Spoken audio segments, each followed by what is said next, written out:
Research के बाद अब आपने करना क्या है कि आपने ब्लॉग आर्टिकल लिखना है। तो आज हम वही देखेंगे आपने किस तरह से लिखना है। जो सबसे पहली चीज़ है वो यही है कि आपको अपनी जिस भी टॉपिक पे आप लिख रहे हो उसकी एक साउंड अंडरस्टैंडिंग होनी चाहिए। फॉर एग्जांपल हम बात करते आ रहे हैं एसईओ की, एसईओ फॉर बिगिनर्स। अगर आपको नहीं पता कि एसईओ है क्या, आपको खुद उस टॉपिक की अंडरस्टैंडिंग नहीं है, तो आप उस पर एक अच्छा ब्लॉग आर्टिकल नहीं लिख पाओगे। तो ज़रूरी है कि आपको पहले से टॉपिक की अच्छी अंडरस्टैंडिंग हो। अब वो किस तरह से हो सकती है? जो भी टॉपिक हो आप पहले उसको जाके खुद स्टडी करो। आप एसईओ पे लिख रहे हो तो आप जस्ट जाके गूगल रिसर्च करो व्हाट इज़ एसईओ, ताकि आपको उसकी बेसिक अंडरस्टैंडिंग खुद आ जाए, समझ आ जाए कि वो क्या है। उसके बाद आप लिखोगे तो वो लिखना आपके लिए ईजी होगा। अब इस अंडरस्टैंडिंग के लिए आप क्या यूज़ करोगे? इसके लिए भी आपके पास गूगल और यूट्यूब ही बेस्ट वेज हैं जो आप यूज़ करके एक अच्छी अंडरस्टैंडिंग ले सकते हो किसी भी टॉपिक की। So you just have to go Google and YouTube whatever you want to learn. And then जो भी मटेरियल आप रिसर्च कर रहे हो उसको भी अच्छे से आपने अंडरस्टैंड करना है। You first have to make sure कि आप जो भी रिसर्च कर रहे हो मटेरियल आपके अपनी समझ में आ रहा है, क्योंकि ऑब्वियसली हम गूगल को या इंटरनेट को यूज़ करते हुए रिसर्च कर रहे हैं। सो ये ज़रूरी नहीं है कि जो भी चीज़ हमारे पास आ रही हो वो 100% ऑथेंटिक या क्रेडिबल हो। सो हमें डीपली उसको खुद भी अंडरस्टैंड करना है। And if we feel like a certain things are not up to mark और वो रिलायबल नहीं है, तो हम उनको फिर अपने टॉपिक्स में या ब्लॉग आर्टिकल्स में इंक्लूड नहीं करते। तो वो भी अंडरस्टैंडिंग आपकी तभी अच्छे से डेवलप होगी जब आपको उस टॉपिक की पहले से अच्छी अंडरस्टैंडिंग होगी। सो लेट्स से हम एसईओ के अलावा बात करें। आप एक आर्टिकल लिख रहे हो on the topic of best running shoes for 2024। तो आप यहाँ पे बेस्ट रनिंग शूज़ जब बताओगे तो आपको हर एक शूज़ को डिस्क्राइब करना होगा, आपको उसके फीचर्स या उसके बेनिफिट डिस्क्राइब करने होंगे। For example you have to write कि उसका सोल कैसा है, उसका मिड सोल कैसा है, उसका मटेरियल कैसा है। तो वो सब चीज़ें आपको तभी पता होंगी जो आपकी जब उस टॉपिक की आपके पास अंडरस्टैंडिंग होगी। You first have to learn. इसी तरह आप अगर ज्वेलरी निश में कुछ लिख रहे हो, आप एक नेकलेस के बारे में लिख रहे हो, डिफरेंट टाइप्स ऑफ नेकलेस, तो यहाँ पर बहुत सारे टाइप्स के नेकलेस होते हैं जो हमें नहीं पता होते। We have pendants, we have chain necklace, we have zip necklace, we have customise necklace. तो इन सब चीज़ों का आपको तभी पता चलेगा जब आपने पहले से उसको अंडरस्टैंड किया होगा।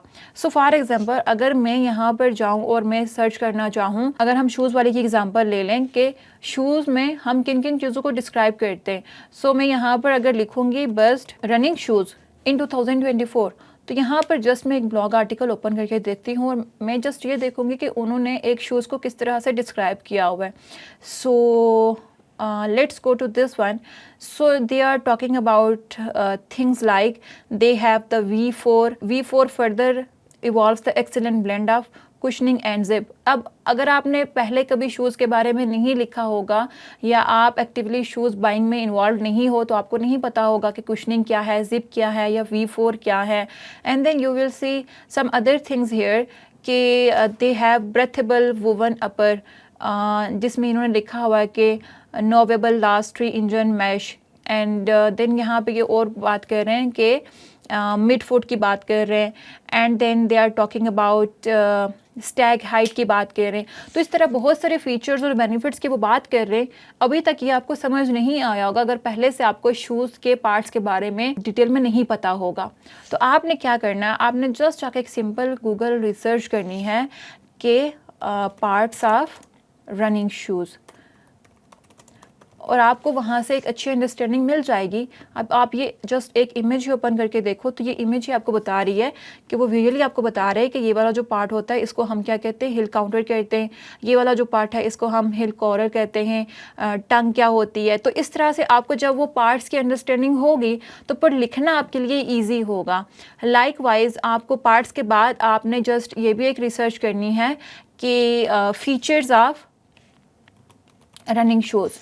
अगर आप रनिंग शूज़ के बारे में लिख रहे हो तो यहाँ पर आपको उसके फीचर्स गूगल खुद भी बता देगा, या आप ब्लॉग आर्टिकल्स ओपन करके भी देखोगे तो आपको उसके फीचर्स पता चल जाएंगे। जिस तरह से हम गूगल की सर्च को ही देते हैं तो यहाँ पे वो हमें बता रहा है कि कुशनिंग होती है। एंड देन वो बता रहे हैं कुशनिंग होती क्या है। इन अ शू मेक्स यू कंफर्टेबल और give you support you need. तो कुशनिंग से हमें क्या मिलती है, हमें क्या पता चला कि इस फीचर से हमारे फिट को सपोर्ट मिलती है।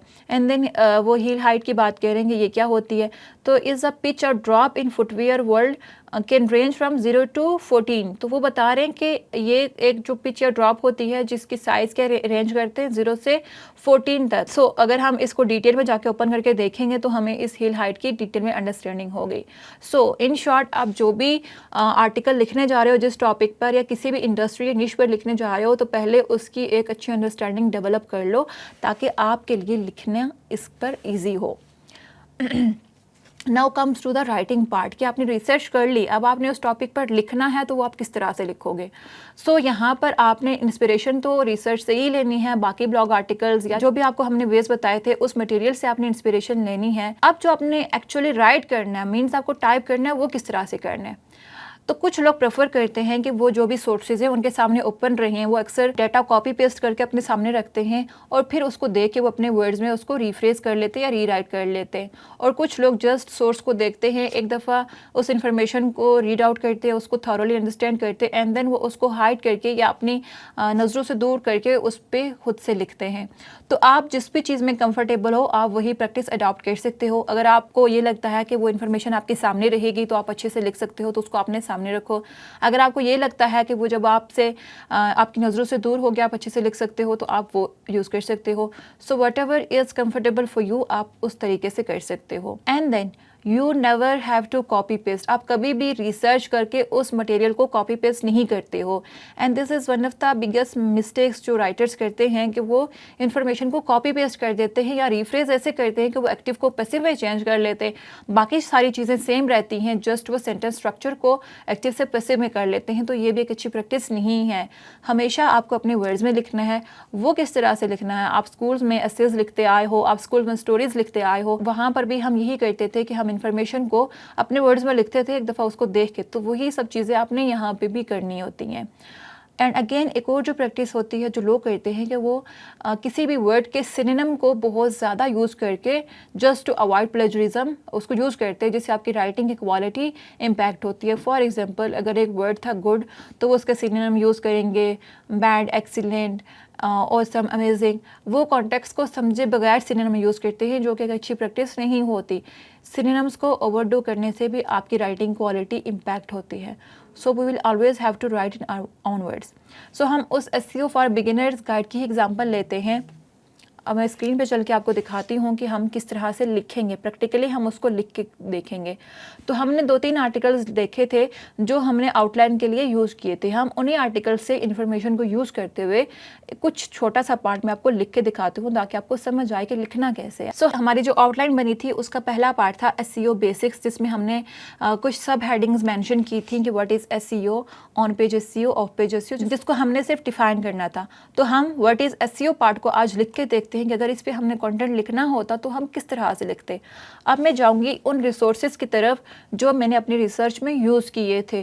तो यहाँ पर मेरे पास 3 ब्लॉग्स हैं जो डिफाइन कर रहे हैं एसईओ बेसिक्स को। तो मैं यहाँ पे एसईओ बेसिक्स को ओपन कर लूँगी एंड देखूंगी कि ये क्या डिस्क्राइब कर रहे हैं। एसईओ फंडामेंटल्स पे हम चले जाएंगे और यहाँ पर ये डिस्क्राइब कर रहे हैं व्हाट इज़ एसईओ। तो मैं अभी इन्फॉर्मेशन आपके सामने रख के लिखूंगी ताकि आपको समझ आए कि हमने किस तरह से उनको अपने वर्ड्स में लिखना है। सो मैं इस इन्फॉर्मेशन को यहाँ से कॉपी करके यहाँ पे पेस्ट करके अपने सामने रख लूँगी एंड देन मैं दूसरे ब्लॉग को भी देखूँगी। जैसे ये यहाँ पर बता रहे हैं एसईओ 101 में, जहाँ पर वो बताएंगे कि व्हाट इज़ एसईओ। तो यहाँ पर भी मैं एसईओ वाले सेक्शन को यहाँ से देख लूँगी और मैं यहाँ से इसको भी कॉपी पेस्ट कर लूँगी।